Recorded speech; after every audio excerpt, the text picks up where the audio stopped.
Good day, ladies and gentlemen. Today we are hosting a conference call to discuss Cinedigm preliminary first quarter fiscal 22 results. At this time, all participants are in a listen-only mode. A question and answer session will follow the formal presentation. If anyone should require operator assistance during the conference, please press star 0 on your telephone keypad. And please note that this conference is being recorded. I will now turn the conference over to your host, Ms. Laura Kiernan, Head of Investor Relations for Cinedigm. Please go ahead. Thank you, John. Good afternoon, everyone, and welcome to Cinedigm's fiscal 2022 first quarter preliminary results conference call. Before we begin, I would like to point out that certain statements made on today's call contain forward-looking statements. These statements are based on management's current expectations and are subject to risks, uncertainties, and assumptions. Potential risks and uncertainties that could cause the company's business and financial results to differ materially from these forward-looking statements are described in the company's periodic reports filed with the SEC from time to time.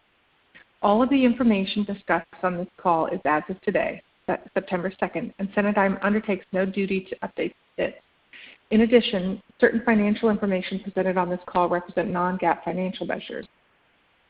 With us today, we have Chris McGurk, the Chairman and CEO, Eric Rapika, Chief Strategy Officer and President of Cinedigm Networks, Gary Lafredo, Chief Operating Officer, General Counsel and President, Cinedigm and Cinema Equipment Businesses, and Yolanda Macias, Chief Content Officer, all of whom will be available for questions following the prepared remarks. I will now turn the call over to Chris McGurk to begin. Thank you, Laura. Welcome, everyone, and thanks for joining us on the call today. We're going to keep our prepared remarks very brief today, since we've had several updates with you recently, including the full year fiscal 21 results conference call, our presentation at Sidoti, the detailed shareholder note I sent out in advance of our annual meeting, and the new investor presentation we just posted. So this quarter, we are once again reporting record results. We're in a great position as a company, situated squarely in the middle of the fastest growing segment of the global entertainment business, streaming.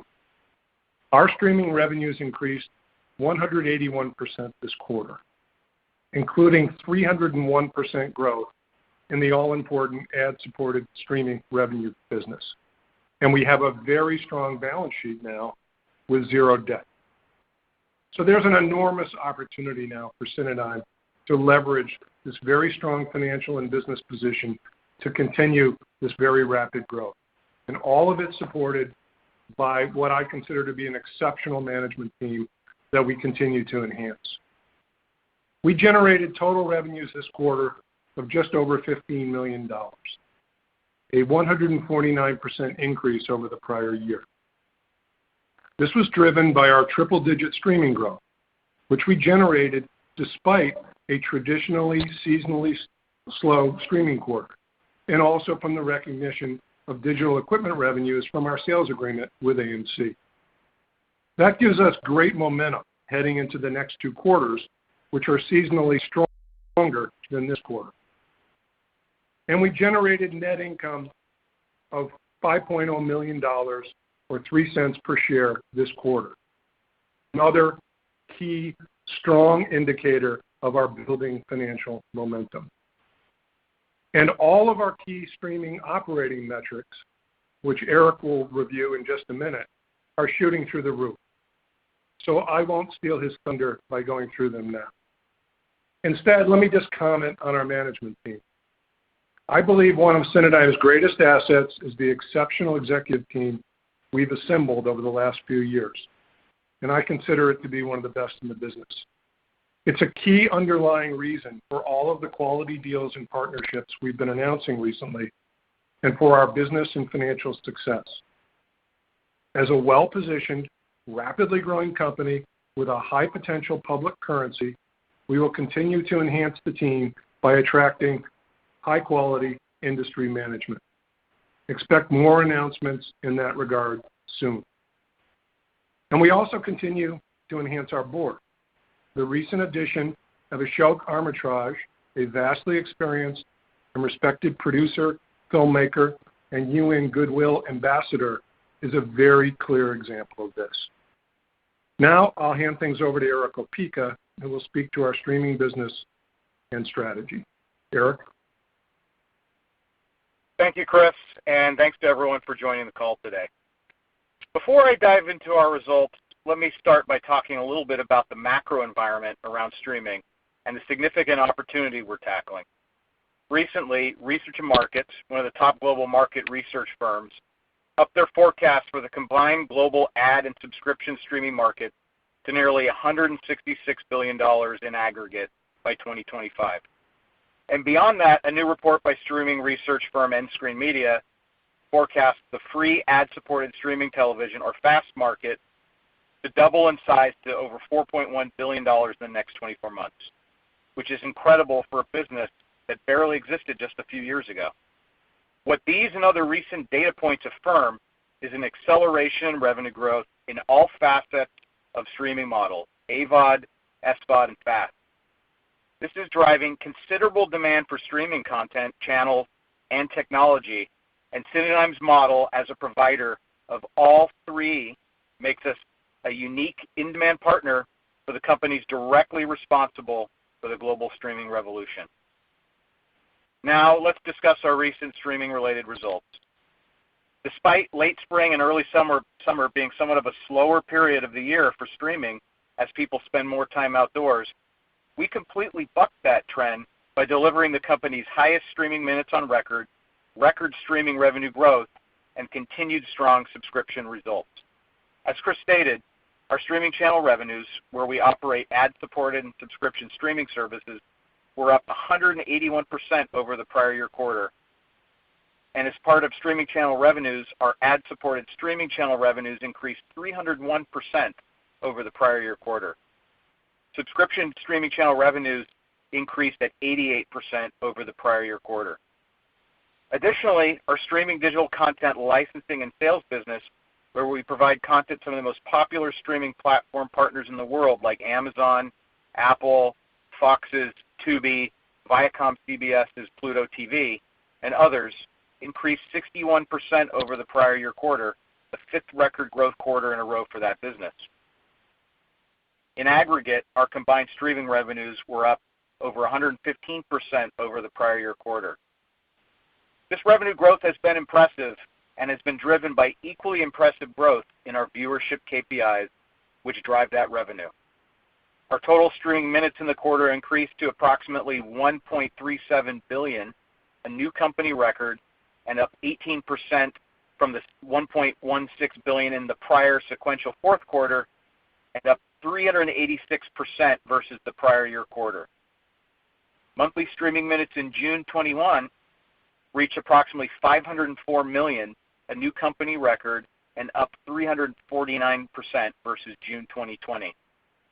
Total monthly ad-supported streaming channel viewers in the quarter were 22.5 million, up 186% versus 7.9 million in the prior year quarter. Total live streaming enthusiast channel brands under contract or distribution increased to 25, up from 16 in the prior year quarter. Finally, total subscribers to the company's subscription video streaming services exceeded 679,000 subscribers at the end of June 21, up approximately 38,000 subscribers, or 6% over the prior sequential quarter, and up 558,000, or 460% over the prior year quarter. And this was due to continued expansion of both our third-party distribution and wholesale distribution deals. In addition, during the quarter, we closed on the acquisition of Foundation TV and formed Cinedigm India. This acquisition provides Cinedigm a key competitive advantage as one of the few companies capable of delivering channels, content, and technology services at the global scale demanded by the world's largest technology companies who happen to be our customers. It also provides us the base to enter the South Asian market, the second fastest growing streaming market after North America. We also announced the upcoming launch of exclusive AVOD and linear streaming service, the Elvis Presley Channel, in partnership with Elvis Presley Enterprises and Authentic Brands Group. The channel will feature concerts, films, and series celebrating the king of rock and roll. And we also announced a distribution partnership with music television linear cable network, the Country Network. These and other recently announced deals, such as our new agreement with Robert Rodriguez and the El Rey Network, illustrate an important strategic approach to our channel business. We're helping well-known media and consumer brands and celebrities make a rapid and lucrative transition to streaming. As illustrated by the short duration from announcement to the launch of El Rey and Real Madrid TV, less than 2 weeks, we're now providing end-to-end services, scale distribution, and rapid time to market that we believe are unmatched in the streaming industry. As we add these high-profile new channel brands, rapidly expand our distribution and monetization, and continue to source and acquire new premium programming, we are well positioned for significant growth in our 2 busiest quarters of the fiscal year. With that, let me turn things back over to Chris. Thank you, Eric.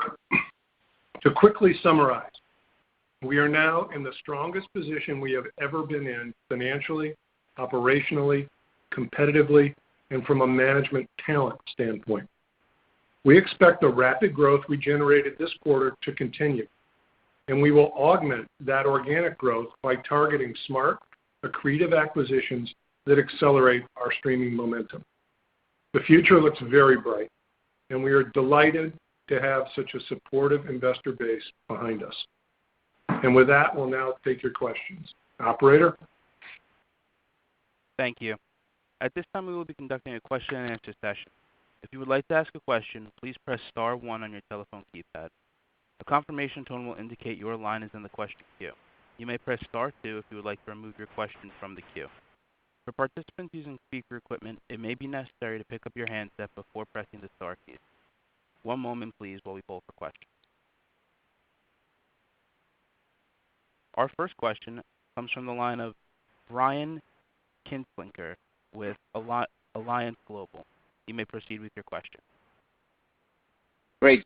Thanks, guys. Great revenue and bottom line results. So first, I'm curious on Real Madrid La Liga channel. With that season starting, I think there's been a couple of matches. Have you been able to launch that in time for the start of the season? And if so, can you talk about what viewership has looked like thus far? Yep. So we did launch the channel. Launched last week. We haven't fully got in all of the streaming data. We have to aggregate from a lot of different partners. But so far, the early results have been promising. And I think the demand out there, we have an unprecedented amount of demand to carry the channel. We're only in a few locations today. I think it does have the opportunity to become one of our top channels very quickly, just given these early results.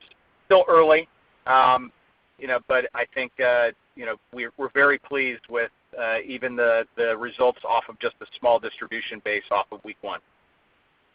Yeah, and then speaking to that, as well as you've talked about this on your last call, I think it's clear Bob Ross to date has been your top revenue producing channel. You've got Real Madrid now live. You've got the Elvis channel soon to launch. I'm sure some others. First of all, how many channels do you see either live or in the pipeline that have the potential, in your view, to surpass Bob Ross? And when is the time frame on how long you think that will take? Sure. Well, look, I do think, once again, these two, I'll call them tentpole channels, El Rey and Real Madrid, just launched, less than a week ago or so. So the numbers are very preliminary. But I do think those two, if these early results play out, they could be peers of Bob Ross in terms of revenue. If not exceed Bob Ross. But we have, obviously, we have to wait and see how they perform as they roll out more broadly. But the early results, especially on Roku and others, are extremely promising. And as I look to the future in the pipeline, my perception is that that we have multiple channels that could perform this well if we indeed get those launched and up into the market this fiscal year. And then I thought you said you have 25 live branded channels. I think last quarter's number was 19, although maybe I have mistaken one of those numbers, or maybe that's not apples to apples. So maybe just if you could quantify the live number of channels you have right now. What was it last quarter, if I had it wrong, and how many do you have in development? Yep. So we have 3 channels. So that 25 is reflective of both live and in development. We have 22. I think we have 22 that are live currently. We've been launching channels pretty rapidly, as you've seen, and the turnover time is a lot quicker for channels than it's been in prior quarters. But I would say some of them take longer to develop and launch. Others can be brought to market incredibly fast, as you saw with El Rey and Real Madrid. So, our thought is that we like that model of getting them to market obviously quicker because we can start turning the revenue much faster. Hey, Brian, Great. if I could just add Sure. to what Eric's. This portfolio approach to the streaming business is an incredibly important part of our strategy, and it's another element that really makes us unique. There are so many folks operating in the streaming business that are completely dependent on 1 or 2 channels for their success or failure, and we're able to attack things in a much different way with this true portfolio approach, where we're constantly adding higher quality channels, and you've seen the recent announcements we've made into the portfolio, while we're dropping underperformers. And it really is a risk-advantaged way for us to tackle the business, and I think really sets us apart from almost everyone else, in streaming right now.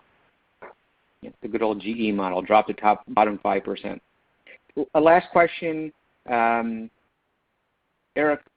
We've talked now for a few months about stronger render rates given your new technology and partnerships.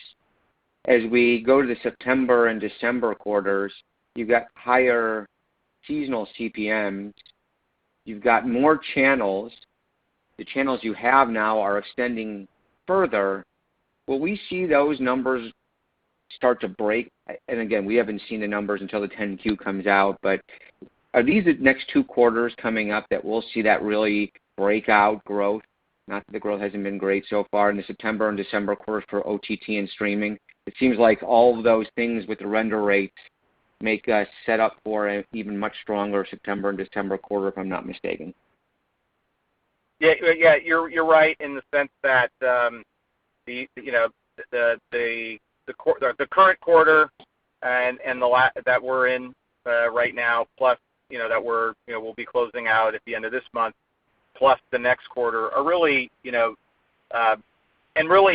what's interesting is the first quarter of the year used to be seasonally slow, but we didn't really see that happen this year. Earlier we kind of blasted through that in growth, and this quarter that we just reported here, we bucked the trend which we usually see it start to drop off. We actually saw it accelerate sequentially. So I think we are, now that we're going into multiple quarters that are the best quarters of the year and not seasonally slow. I think we just given what you're saying about render, our performance on rendering ads is fantastic. We're going into the busiest and most in-demand CPM period, and buyers are incredibly interested in this inventory.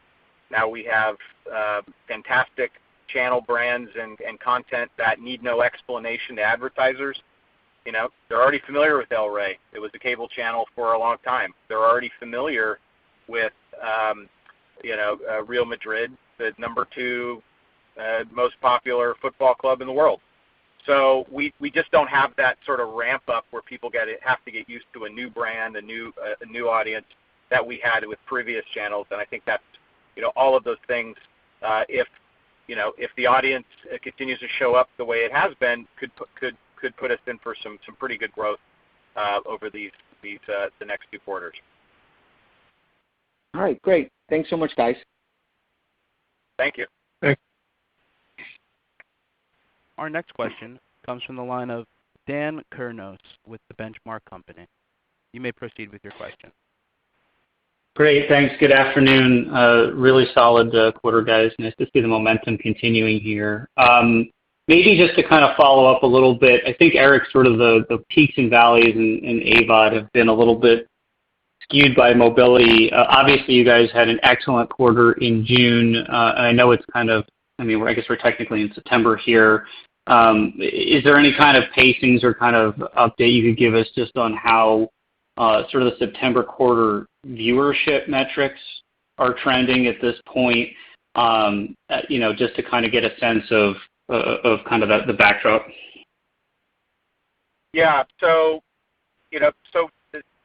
far, on the viewership, and once again, I'm continuously impressed with what we know to be continually slow periods. August is typically summer vacation, and what we have seen so far out of August, from Bob Ross to all the other channels we have, is once again, record-setting results as we've seen in prior periods. So, so far we're pacing incredibly well. One of the things that we, with the Bob Ross documentary on Netflix, all it in, while it's a lot of controversy around it, one thing it did is it get everyone it's not controversy about Bob Ross. It's Bob Ross is considered the hero of the film. That's driven an incredible amount of interest in watching his content, and we've borne the benefit of that. You combine that with the new channel launches and things we have. I think we're very well poised. If it's early, but if we continue to see the kinds of early results that we're very pleased with, it could set us up for a similar high rate of growth sequentially that we've seen, if not greater. Got it. That's super helpful. And just to be clear, I guess I was going to ask about the Netflix documentary, so thanks for that color. But just kind of incrementally, if we just look at the user metrics and we sort of strip out some of the acquisitions, and by the way, I would be interested to get an update on how Fandor is performing, given that it was a bit of a fixer-upper. Your message would be that the underlying organic growth is still continuing to accelerate while you layer on bigger channels. Is that fair? That's a very fair assessment. Our focus is, I would say, the parallel would be in retail, you can grow top line by opening new stores, but if you're not growing your sales per square foot, eventually things catch up with you. It's the opposite case for us, where not only is top line growing because we're adding new channels, but we've learned how to squeeze additional revenue out of the channels we have by better programming, by better technology, improved render rates, greater fill rates, higher CPMs, and finally an investment in more content, which keeps that flywheel spinning. So I do think all of that in aggregate. In terms of Fandor, we are on track for that service to relaunch. So we will be making announcements about that pretty soon. But even without the relaunch, we haven't been resting on our laurels. We don't break out individual channels. We only report in aggregate because we think that gives us sort of a better directional picture, given just how many services we have. But I will say that Fandor has been growing quarter over quarter, even though we haven't relaunched it yet. So we're very pleased with what we're seeing out of that growth, and it bodes very well for when we do relaunch it. Awesome. And then, look, you kind of alluded to this with Real Madrid. I know it's super early, Eric. I think you said that about 10 times, and it's fair.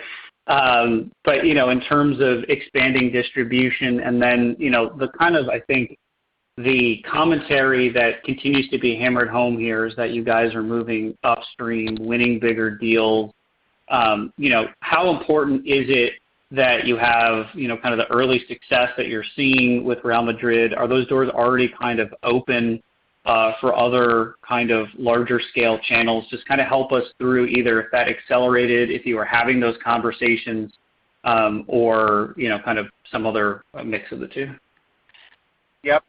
So I would say, our success, so Real Madrid aside, which, like I said, we're pleased. It's early days, but it's growing, but it is showing the viewership that leads us to believe it's going to be, as successful as some of our best channels, if not more successful.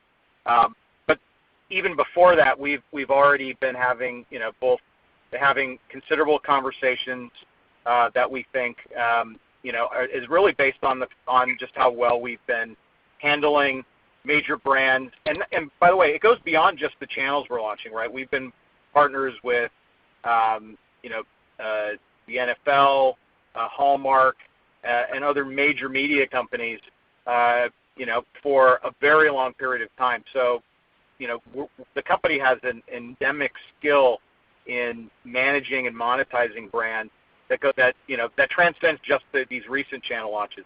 And I think that really resonates with people that we have this long tenured experience in doing that, and have translated that experience to now doing it in the fast linear app and AVOD space. So, we have lots of active conversations with brands that are on par or even bigger than the ones that we're contemplating here today. And I think, you're going to see more in that trend if we're successful the way we have been. Perfect. Thanks for all the color, guys. Appreciate it, and congrats again. Thanks, Dan. Thank you. At this time, we have reached the end of the question and answer session. I will now turn the call over to Chris McGurk for closing remarks. Thanks. So thanks, everyone, for joining us today and for your continued interest and support in Cinedigm. Please follow up with Laura Kiernan and the team at High Touch Investor Relations with any other questions that you may have. And she can be reached at cinedigm@htir.net. cinedigm@htir.net. So we look forward to speaking with you again soon when we report our second quarter results. And that concludes the conference call. Thank you all. This concludes today's conference, and you may disconnect your lines at this time. Thank you for your participation.